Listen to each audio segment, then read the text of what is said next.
Hai semuanya, pada kesempatan kali ini kami mahasiswa Institut Kesehatan Sumatera Utara, Prodi Sarjana Gizi akan menjelaskan penentuan status gizi pada lansia dan kondisi khusus.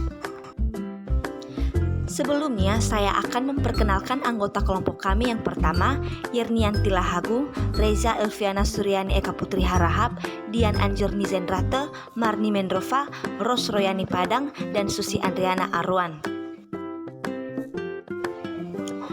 Metode pengukuran status gizi pada lansia dan kondisi khusus. Pengukuran status gizi pada lansia dan kondisi khusus dapat dilakukan secara langsung dan tidak langsung. Namun pada kali ini kami melakukan penentuan status gizi secara langsung dengan metode antropometri. Antropometri gizi berhubungan dengan berbagai macam pengukuran dimensi tubuh dan komposisi tubuh dari berbagai tingkat umur dan tingkat gizi.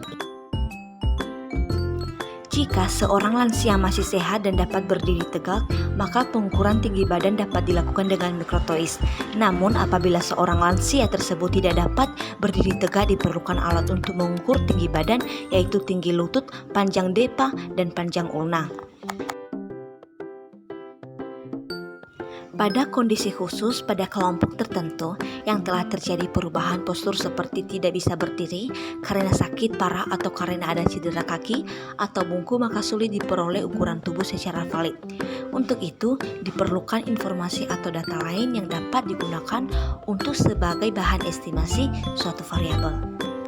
Jadi, kali ini kami akan melakukan pengukuran estimasi tinggi badan pada lansia dan kondisi khusus dengan menggunakan parameter antropometri tinggi lutut dan panjang ulna. Alat yang digunakan adalah Medline atau pita meteran. Berikut ini tata cara pengukuran tinggi lutut dan panjang ulna. Assalamualaikum warahmatullahi wabarakatuh. Hai semuanya. Baiklah, kami dari kelompok 2 akan melakukan estimasi pengukuran tinggi badan pada lansia dan kondisi khusus dengan menggunakan parameter antropometri tinggi lutut dan panjang ulna.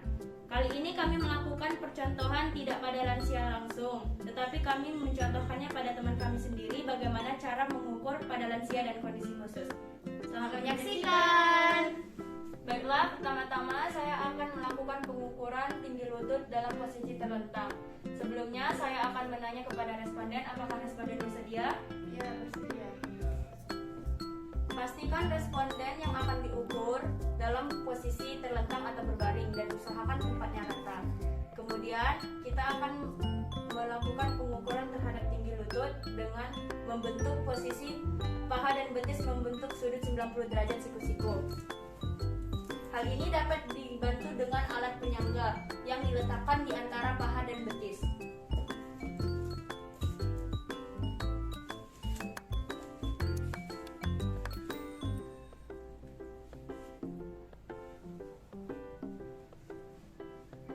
Setelah itu, kita melakukan pengukuran menggunakan pita meteran. Ujung meteran angka 0 berada pada samping tumit, lalu ditarik ke atas sampai ke atas lutut.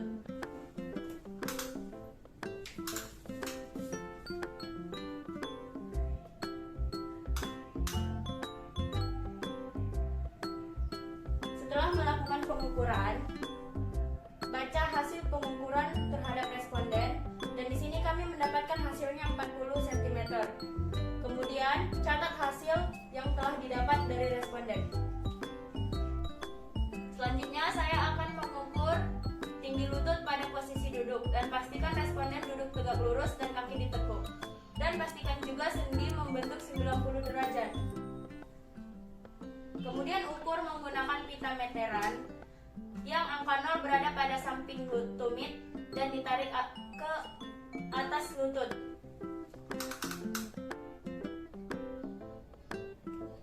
Setelah diukur, baca hasil pengukuran. Di sini kami mendapat hasil 40 cm. Kemudian setelah didapat hasil pengukuran, catatlah hasil pengukuran tersebut. Terakhir, saya akan melakukan pengukuran panjang ulna. Dalam hal ini, responden dalam posisi duduk tegak lurus dan memposisikan lengan kiri di bahu lengan kanan. Kemudian ukur menggunakan pita meteran.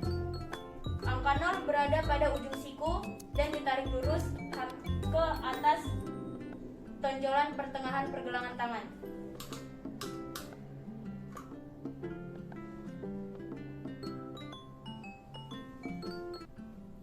Setelah diukur, baca hasil pengukuran. Di sini kami mendapatkan hasil pengukuran 23 cm. Kemudian, catat hasil pengukuran yang didapat dari responden. Hasil pengukuran estimasi tinggi badan berdasarkan tinggi lutut. Diketahui tinggi lutut 40 cm, usia 20 tahun, tinggi badan aktual responden 150 cm. Ditanya estimasi tinggi badan. Nah, di sini kami menggunakan rumus pada perempuan tinggi badan sama dengan 84,88 dikurang 0,24 kali usia ditambah 1,83 dikali tinggi lutut. Jadi, hasil dari perhitungan didapatkan estimasi tinggi badan berdasarkan tinggi lutut adalah 153 cm. Tinggi lutut erat kaitannya dengan tinggi badan sehingga data tinggi badan didapatkan dari tinggi lutut bagi orang yang tidak dapat berdiri atau manula.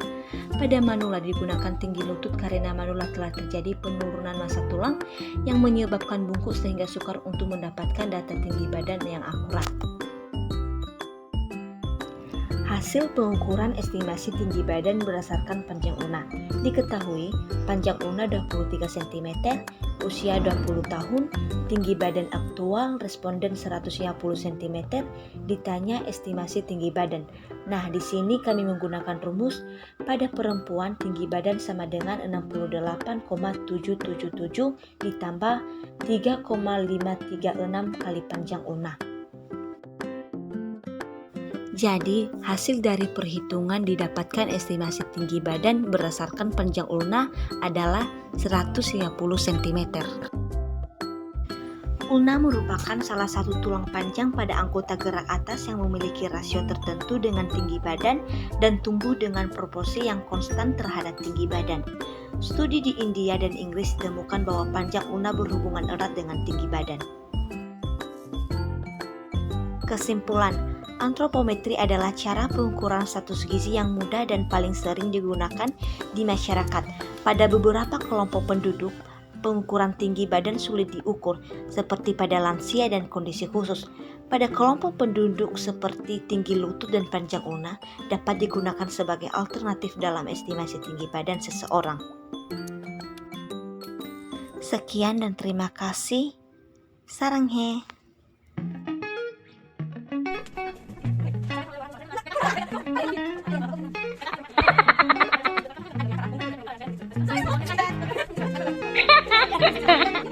Hahaha.